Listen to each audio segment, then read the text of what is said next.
آپ ذرا سوچیں دنیا میں کون سی ایسی جماعت آپ کو ملے گی کہ جس نے نبی کے نام پر اس طرح کی قربانی پیش کی؟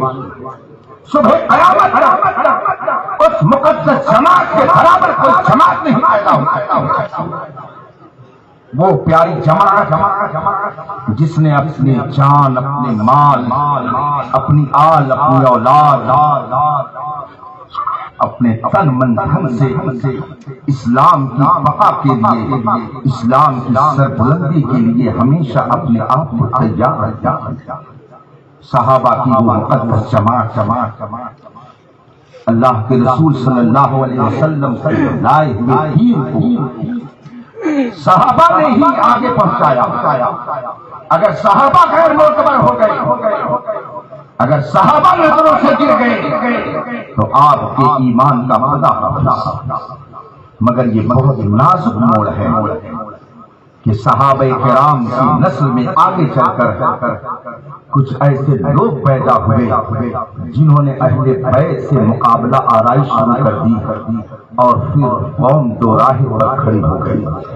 لیکن قربان جائیے ان اساطیر امت پر جنہوں نے قوم کی رہنمائی کرتے ہوئے قوم کے ایمان کے تحفظ کے لیے ایسا شاہراہ عام اس طرح کی متعین فرمایا، حق بدست حیدر کرار، اور حضرت امیر معاویہ بھی ہمارے سردار۔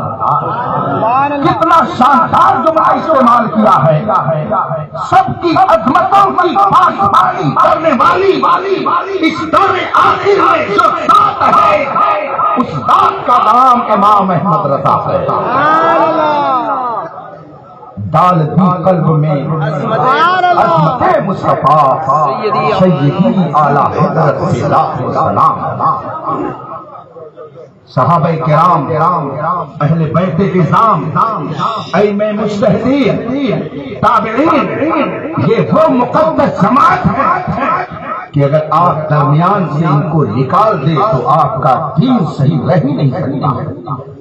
بھلا کیسے ہو سکتا ہے کہ ایک مومن دونوں مقدس جماعتوں میں سے ایک کو مانے اور ایک کا انکار کرے، ایک کو تسلیم کرے اور ایک کی توہین کرے؟ ایسا کیسے ہو سکتا ہے؟ اسی لیے اہل سنت و جماعت ہمیشہ اپنی تقریروں کے ذریعہ صحابہ کی عظمت کا بھی گن گاتے ہیں، اہل بیت کی محبت کا جام بھی پلاتے ہیں۔ جو بھی سچا سنی صحیح عقیدہ ہوگا وہ نہ اہل بیت کا گستاخ ہوگا نہ صحابہ کرام کا گستاخ ہوگا۔ اگر کوئی صحابہ کی توہین کرے تو وہ بھی ہم میں سے نہیں ہے، اور اگر کوئی اہل بیت کی توہین کرے بحیثیت اہل بیت تو وہ بھی ہم میں سے نہیں ہے۔ بلکہ حقیقت یہ ہے کہ اگر کوئی سچے علماء کی توہین کرے تو وہ بھی ہم میں سے نہیں ہے۔ رسول پاک صلی اللہ علیہ وسلم نے ہر ایک کے درجات متعین فرمائے۔ اہل بیت کے بارے میں فرمایا یہ نوح علیہ السلام کی کشتی کی طرح سے ہے، جو اس کشتی میں سوار ہوگا وہ نجات پائے گا، اور جو اس کشتی میں سوار نہیں ہوگا وہ غرق ہو جائے گا، ہلاک ہو جائے گا۔ تو اہل بیت کی محبت کی کشتی میں بیٹھنا بھی لازم و ضروری ہے، اور صحابہ کرام کی عظمت اور ان کی تعظیم اپنے دل میں رکھنا بھی ضروری ہے۔ اللہ اللہ فی اصحابی، اللہ اللہ فی اصحابی، لا تتخذوهم غرضا من بعدی۔ اللہ سے ڈرو، اللہ سے ڈرو، میرے صحابہ کے بارے میں اللہ سے ڈرو، میرے بعد تم کو تنقید کا نشانہ نہ بنانا۔ میرے رسول صلی اللہ علیہ وسلم نے جہاں اہل بیت کی عظمت کا اظہار فرمایا، صحابہ کرام کی محبت کا بھی آپ نے ہمیں سبق عطا فرمایا، اور علماء حق کے بارے میں فرمایا العلماء ورثۃ الانبیاء، علماء یہی انبیاء کے وارث ہیں۔ تم تک دین اگر پہنچے گا تو کسی سیاستدان کے ذریعہ نہیں پہنچے گا، کسی دنیاوی تعلیم یافتہ کے ذریعہ نہیں پہنچے گا۔ اگر تمہارا دین باقی رہے گا تو سچے علماء کے ذریعہ باقی رہے گا۔ اس لیے یہ وہ مقدس جماعتیں ہیں جن کی تعظیم، جن کا احترام ہم پر لازم ہے۔ اس کی وجہ کیا ہے؟ اس کا سبب کیا ہے؟ کہ علت کیا ہے، آخر ایسا کیوں ہے؟ ظاہر سی بات ہے، امام احمد رضا کو آج اگر لاکھوں لوگ مانتے ہیں، امام احمد رضا قدس سرہ کی ذات پر اگر لاکھوں لوگ اپنی جانیں نثار کرتے ہیں، تو کیا ایسا نہیں ہے کہ اس تعداد سے زیادہ تعداد ان لوگوں کی ہے جو تیر و طنز و تشنیع کے نشرت لگاتے ہیں؟ کیا ایسا نہیں ہے کہ اگر امام احمد رضا قدس سرہ کی محبت کا اظہار کرنے والے لاکھوں میں ہیں، تو اس سے کہیں زیادہ وہ لوگ ہیں جو تنقید اور توہین کرتے ہیں؟ اور آپ نیچے چلے آئیے، اگر حضور تاج الشریعہ علیہ رحمت و رضوان کی محبت کا اظہار کرنے والے کروڑ، 2 کروڑ، 5 کروڑ ہیں، تو کیا اس سے زیادہ ان کی شان میں گستاخی کرنے والے نہیں ہیں؟ امام علی مقام رضی اللہ تعالیٰ عنہ کی شان میں کیا گستاخی کرنے والے لوگ نہیں ہیں؟ ابھی آپ نے ذکر سنا کہ ایک جماعت باقاعدہ اعلان کر رہی ہے، طبقہ کہہ رہا ہے کہ حسین غلطی پر تھے، ان کو ضرورت کیا تھی کربلا جانے کی، یزید حق پر تھے۔ اور بامبے کا ایک محبت جو اب اپنا منہ کسی وجہ سے بند کیے ہوئے ہے یا خدا کی طرف سے اس کا منہ بند کروا دیا گیا ہے، وہ اعلان کہتا تھا حسین باغی تھے، حسین کو کربلا جانے کی ضرورت کیا تھی، یزید کو وہ حق ثابت کرتا ہے، شاید خدائی مان اس پر پڑی ہوئی ہے، اس لیے آج کل اس کی زبان خاموش ہے۔ کیا ایسے لوگ نہیں پائے جاتے ہیں؟ اسی ہندوستان میں یہ سب ہے، مگر قرآن کا اعلان ہے ان اللہ مع الصابرین۔ دنیا چاہے کسی کے ساتھ رہے یا نہ رہے، جو صبر کرتا ہے خدا کی رحمت اس کے ساتھ ہوا ہے۔ اب میں ایک دوسری بات اور عرض کروں گا، ہم اور آپ بھی عام طور سے کہہ دیتے ہیں صبر کرنے والوں کے ساتھ خدا ہے، صبر کرنے والوں کے ساتھ خدا کی رحمت ہے، مگر آپ مجھے بتائیے میدان کربلا میں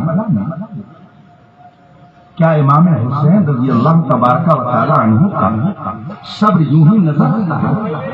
ہم اور آپ صبر کا معنی کیا سمجھتے ہیں کہ اگر آپ کو کوئی کچھ کہہ دے تو آپ اس کا جواب نہ دیں؟ لوگ کہیں گے بہت صابر ہے۔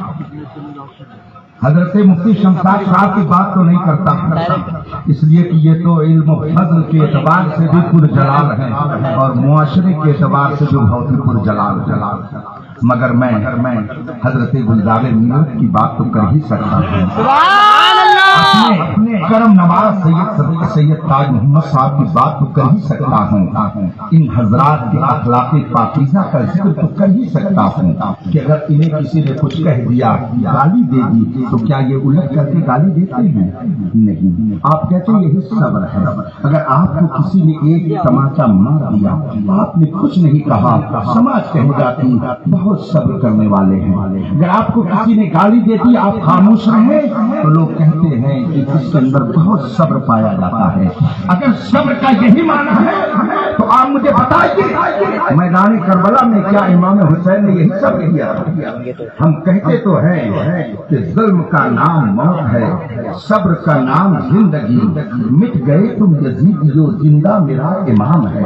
ہم کہتے تو ہیں کہ امام جیسا صابر ہمیں نظر نہیں آتا، ہم کہتے تو ہیں حسین جیسا صبر کوئی دکھا نہیں سکتا، لیکن کیا صبر کا یہ معنی کربلا میں ہمیں دکھائی دیتا ہے کہ اگر کوئی کچھ کہے آپ کچھ نہ بولیں تو کہہ دیا جائے گا کہ یہ صابر ہے؟ اگر یہ معنی صبر کا ہے تو ہمیں میدان کربلا میں صبر کا یہ معنی نظر نہیں آتا ہے، اس لیے کہ ہم امام علی مقام کو صابر اس وقت کہتے، صبر کرنے والا اس وقت کہتے کہ جب یزیدی لشکر سے تیر چلتے اور حسینی لشکر سے کوئی آواز نہ آتی، اگر ادھر سے تیر چلائے جاتے اور ادھر سے جوابی کارروائی نہ کی جاتی، تب ہم سمجھتے کہ امام حسین نے میدان کربلا میں صبر کیا ہے۔ لیکن ہم تو یہ دیکھ رہے ہیں کہ اگر یزیدی لشکر سے کوئی ناہنجار اہل بیت کے مقابل میں آتا ہے تو ادھر سے یہ نہیں کہا جاتا ہے کہ ہم کچھ نہیں بولیں گے تم جو چاہو کر لو، ہم کچھ نہیں کہیں گے تم جو چاہو کرو، بلکہ تاریخ یہ بتاتی ہے کہ اگر یزیدی لشکر سے کوئی آ رہا ہے تو حسینی لشکر سے ہے عباس علم بردار بھی میدان کارزار میں تلوار لے کر پہنچ رہے ہیں۔ دشمن کو کاٹ کر ایسے کردار تک پہنچا رہے ہیں۔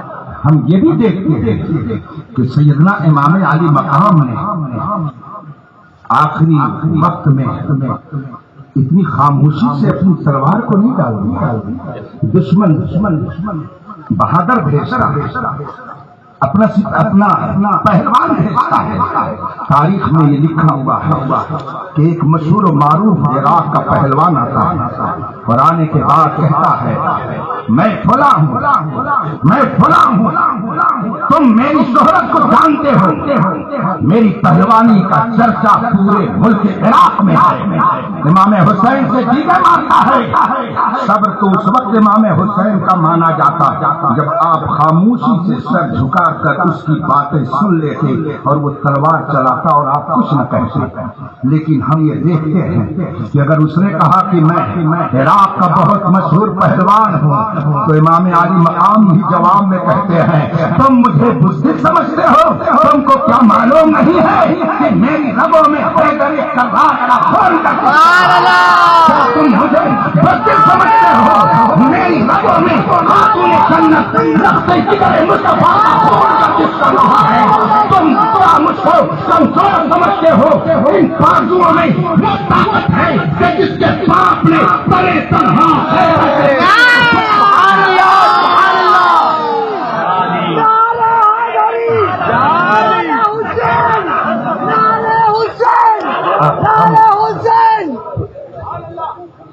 میری بات ذرا توجہ سے سنیے، یہ صبر ہے۔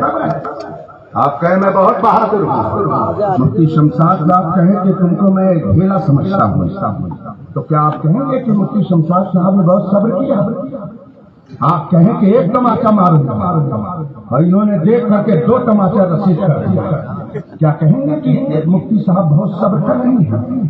اگر میدان کربلا میں امام حسین نے کچھ نہ کہا ہوتا، خاندان مصطفیٰ کی طرف سے کوئی جوابی کارروائی نہ ہوئی ہوتی، تب تو ہم کہتے کہ خاندان مصطفیٰ نے میدان کربلا میں صبر کیا، تب ہم کہتے کہ حسین جیسا صابر ہمیں اور کوئی نظر نہیں آتا ہے۔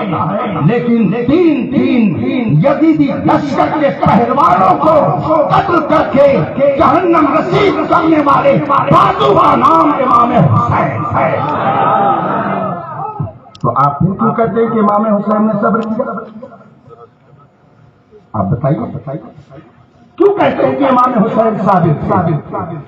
میرے بھائیوں یہ کہنا آسان ہے کہ ہم نے بہت صبر کیا، یہ کہنا آسان ہے اللہ ہم صبر کرنے والوں کے ساتھ ہیں، مگر یاد رکھیے آپ نے جو صبر کا معنی سمجھا ہے میں اس سے انکار نہیں کرتا، صبر کا وہ بھی معنی، لیکن صبر کا ایک اہم معنی، اگر وہ معنی کسی کے اندر آ جائے تو ہر سر پر ہوائے ظلم چلے 100 جتن کے ساتھ اپنی کلاه کج ہے اسی پاک پن کے ساتھ۔ صبر کا ایک معنی اور ہوتا ہے، صبر کا ایک مطلب وہ ہے جو آپ سمجھتے ہیں کہ اگر آپ کی طبیعت کے خلاف، آپ کے مزاج کے خلاف کوئی کچھ کہہ دے، آپ کچھ نہ بولے، مسکرا کر کے اس کی باتوں کا جواب دے دیں۔ اگر وہ کوئی سوال کر رہا ہے اور ایسے وقت میں سوال کر رہا ہے کہ آپ کی طبیعت کے خلاف ہے، مگر آپ پھر بھی اپنے آپ کو کنٹرول میں رکھ کر کے اس کی باتوں کا جواب دے دیں۔ اگر کوئی شخص آپ کو بلا وجہ گالیاں دے رہا ہے اور آپ پر طنز و تشریح کے نشانے ساز رہا ہے اور آپ خاموش رہیں تو یہ بھی صبر ہے، لیکن صبر کا ایک معنی اور ہے۔ امام حسین کی زندگی میں دونوں طرح کے صبر کا معنی پایا جاتا ہے۔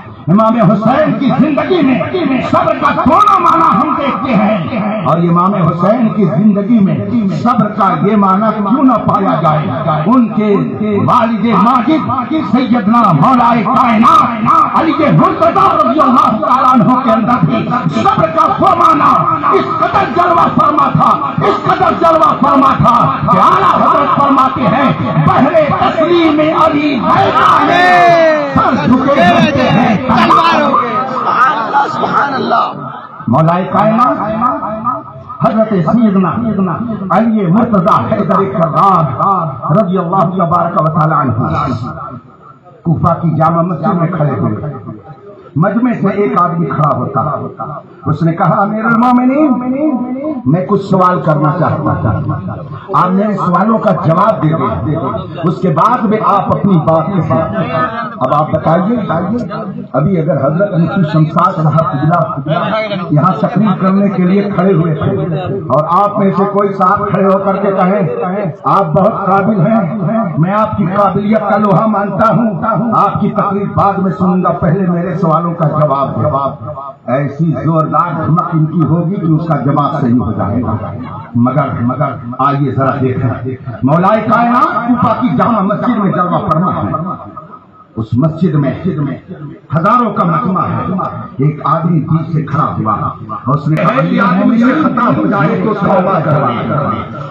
امیر المومنین مولائی کہتے ہیں مگر خطا پہ خطا کیے جاتے ہیں، اور اگر کوئی توبہ کے لیے کہتا ہے تو اسی کو الٹا۔ میں وہ سوال آپ کے سامنے رکھنا چاہتا ہوں، یہ مولائی سوال نہیں ہے، میرے پاس 4 سوال ہیں اور میں ان 4 سوالوں کا جواب مولائی کائنات توبہ کرنا ضروری ہے مگر غلطی نہ کرنا۔ انا دار الحکمت رسول پاک نے فرمایا میں دار الحکمت باب علم کی بات ہے، علم کا دروازہ کھلا ہے۔ امیر المومنین مجمع میں خطبہ کے لیے کھڑے ہوئے ہیں، مگر جب مسائل یہ تو آپ سے یقین فرمایا کہ میں سوال نہیں کرنا چاہیے، لیکن حضرات کے نبی کا محبت نے میرا تمام نہیں کر دیا، لیکن کو میں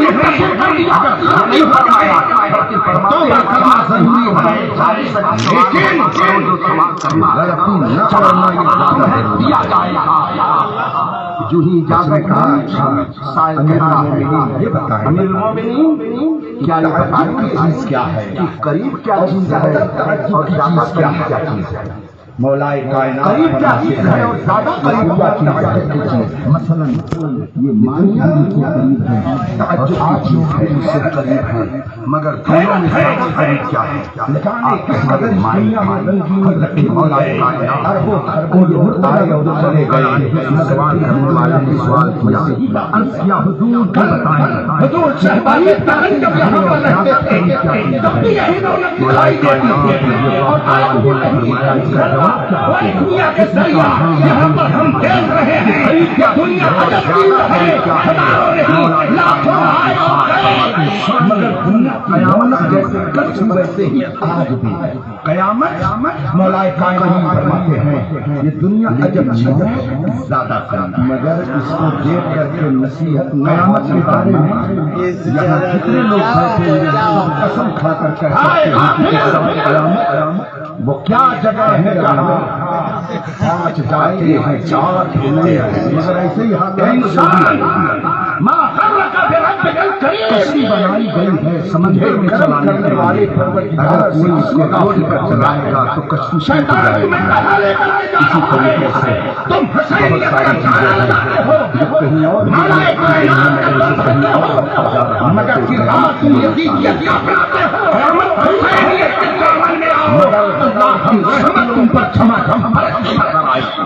مولا کائنات فرماتے ہیں یہ دنیا عجب چیز ہے مگر اسے دیکھ کر نصیحت نہ حاصل کرنا یہ اس سے زیادہ عجب چیز ہے۔ اس نے چوتھا سوال کیا حضور یہ بتائیں مشکل کیا ہے اور زیادہ مشکل کیا ہے؟ مشکل کیا ہے اور زیادہ مشکل کیا ہے؟ مولا کائنات فرماتے ہیں قبر میں جانا مشکل ہے، قبر میں جانا مشکل ہے۔ کوئی ہے جو آسانی سے مرنا چاہتا ہے؟ 100 سال کا بوڑھا ہو جائے مگر پھر بھی کہے گا کاش اپنی پوتوں کے لڑکے کی شادی دیکھ لیتا تب موت آتی تو بہت اچھا۔ حضرت مولا کائنات فرماتے ہیں قبر میں جانا مشکل ہے مگر اس تاریخ کوٹھری میں بغیر ساز و سامان کے جانا یہ اور بھی زیادہ، اسی لیے اعلیٰ حضرت نے فرمایا ہے لحد میں عشق رخ شہ کا داغ دے کے چلے اندھیری رات سنی تھی چراغ لے کے چلے. امام احمد رضا سچے مولائے کائنات کے پیروکار ہیں، اس لیے کہ وہ جانتے تھے مولائے کائنات نے فرمایا ہے قبر میں جانا مشکل ہے مگر بے سامان جانا یہ بہت مشکل ہے، اس لیے لہد میں اس نے رخے سہتا لے کے چلے. اندھیری رات سنی تھی چراغ لا کے چلے. بات سمجھ میں آ رہی ہے؟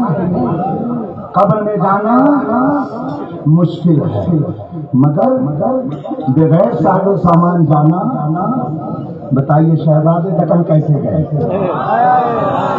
تاج الشریعہ کیسے گئے، مفتی اعظم کیسے گئے، اعلیٰ حضرت کیسے گئے، امام احمد بن حنبل کیسے گئے، مجدد الفیصاوی کیسے گئے، سرکرانی مرحلہ کیسے گئے، غوث اعظم کیسے گئے، خواجہ غریب نواز کیسے گئے، سیدنا سلام رسول غازی کیسے گئے، حسین اعظم کیسے گئے. لہد میں اس کے رخے سہتا تھا لے کے چلے. اندھیری رات سنی تھی چراغ لے کے چلے.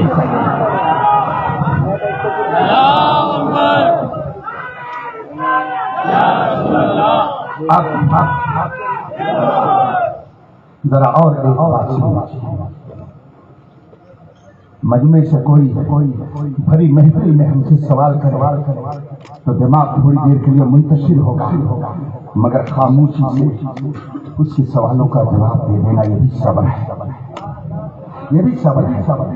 چلتے ہوئے راستے میں کوئی بلا وجہ آپ کو کچھ کہہ دے آپ سر جھکا چل کر چلے جائیں یہ بھی صبر ہے.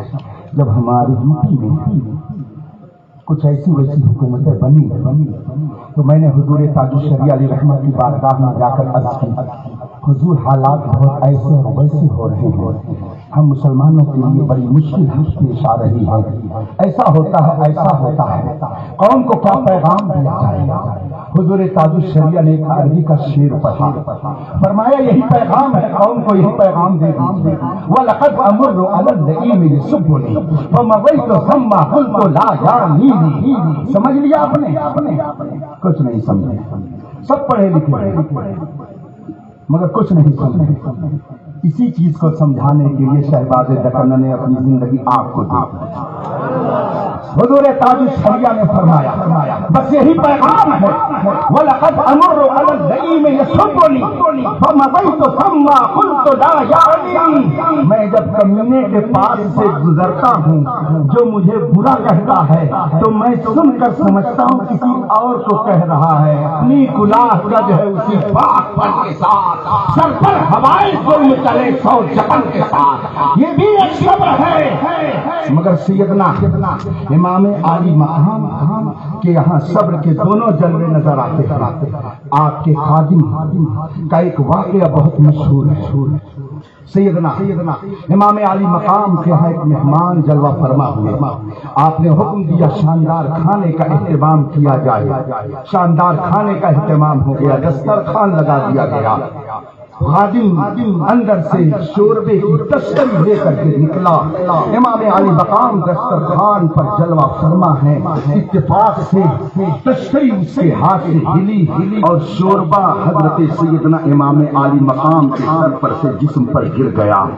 اب یہ بتائیے کہ اگر شاگرد استاد کے ساتھ ایسا کرے تو ٹمپریچر کتنا ہائی ہو جائے گا. مگر یہ بھی صبر ہے. حضرت سیدنا امام علی مقام نے اس خادم کی طرف دیکھا، ایسے ہی نظر اٹھا کر اس نے فوراً قرآن کی آیت کریمہ پڑھی اور عرض کرتا حضور والکاظمین الغیظ. اچھے لوگ وہ ہیں جو غصہ پی لیتے ہیں. سیدنا امام علی مقام نے فرمایا چل ٹھیک ہے. جب دریائے رحمت کو جوش میں دیکھا تو کہتا ہے حضور قرآن ارشاد فرماتا ہے والعافین عن الناس. اچھے لوگ وہ ہوتے ہیں جو لوگوں کو معاف کر دیتے ہیں. امام علی مقام نے فرمایا چل میں نے تجھے معاف کر دیا. اب جب اس نے دیکھا دریائے رحمت جوش میں ہے فوراً کہتا ہے حضور قرآن میں اللہ نے ارشاد فرمایا ہے واللہ یحب المحسنین. اللہ احسان کرنے والوں کو پسند کرتا ہے. امام علی مقام فرماتے ہیں چل میں نے تجھ کو آزاد کر دیا. آتا ہے فقیر پہ انہیں پیار کچھ ایسا خود بھیک دے اور خود کہیں مرتے کا بھلا ہو. یہ شان ہے امام عالی مقام کی. سب کا یہ مانا امام حسین کی زندگی میں ہمیں نظر آتا ہے، مگر میدان کربلا میں سبحان اللہ کہتا میں بہادر ہوں. ادھر سے جواب ملتا ہے کیا مجھ کو ادھر سمجھتے ہو کیا؟ وہ کہتا ہے میں فلاں پہلوان ہوں. امام عالی مقام فرماتے ہیں میں حیدر کرار کا شہزادہ ہوں. ذوالفقار حیدری کس کے پاس ہے میں اس کی وراثت رکھتا ہوں. جواب یہ دیا جاتا ہے. تو بتائیے کیسے صبر کیا میدان کربلا میں؟ میرے بھائیوں بس اسی بات کو سمجھا کر میں اپنی گفتگو ختم کروں گا. بڑی جلیل القدر شخصیتیں بیٹھی ہوئی اسٹیج پر. پورا اسٹیج نور اعلیٰ نور ہے. یہ بھی شہباز دکن کے اخلاص کی برکت ہے. کہاں کھولے ہیں گیسو یار نے خوشبو کہاں تک. سرکار مسولی کی بارگاہ میں بھی مقبولیت، سرکاران گجرات کی بارگاہ میں بھی مقبولیت ہے. حضور تاج شریعت کے ہاں بھی اعتماد ہے، حضور صدر شریعت کے ہاں بھی بہار ہے. اسی لیے تو یہ ساری شخصیتیں یہاں جلوہ بار ہے. میدان کربلا میں امام حسین نے ترکی بترکی جواب دیا. تو اب یہاں پر صبر کا کیا معنی اس کو سمجھ لیجیے، تب آپ کو سمجھ میں آئے گا کہ شہباز دکن کیا تھے.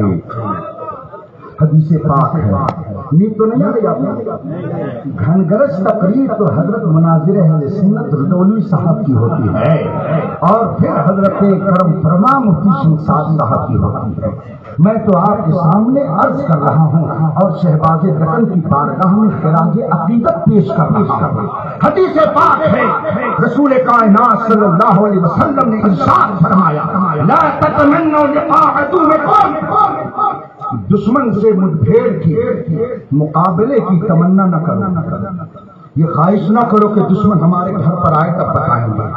اللہ سے پناہ مانگو، اللہ کی پناہ مانگو کہ دشمن تمہارے گھر پہ آنے کا ہے، اس سے پناہ مانگو. یہ نہ تمنا کرو کہ دشمن سے مٹبھیڑ ہو جائے. رسول پاک فرماتے ہیں لا تتمنوا لقاء عدوکم، دشمن سے مٹبھیڑ کی تمنا نہ کرو. فَإِذَا لَقِيتُمُوهُمْ، لیکن اگر کہیں مٹبھیڑ ہو جائے، حق اور باطل کا مقابلہ ہو جائے، کفر اور ایمان کی جنگ ہو جائے، سچے سنی صحیح عقیدہ اور صلح کلیت کی مارکہ آرائی، وہابیت و نجدیت اور سنیت کا مقابلہ ہو جائے، حق اور باطل کی جنگ ہو جائے، تو میرے آقا فرماتے ہیں فَإِذَا لَقِيتُمُوهُمْ، جب دشمن سے مقابلے کی بات آ جائے فَاصْبِرُوا، تو اپنی جگہ پر جم جاؤ، اپنی جگہ پر اٹل ہو جاؤ. دشمن تیر چلائے اس کو چلانے دو، مگر نبی کے دین پر آنچ نہ آنے دو. گھر ویران ہونے دو، مگر نبی کی شریعت کا خون مت ہونے دو. تمہارے گھروں کو ویران کیا جائے کرنے دو، مگر نبی کے ایمان کو اپنے دل سے مت جانے دو. دشمن تم پر حملہ کر کے تمہارے بچوں کو یتیم کرنے دو، مگر اس سے مصطفیٰ تمہارے دل سے نہ جانے پائے. یہ صبر ہے. میدان کربلا میں امام حسین نے صبر کا یہی معنی دکھایا. یہی وجہ ہے 1400 سال سے یزید ولید مردہ باد رہا ہے اور حسین زندہ باد.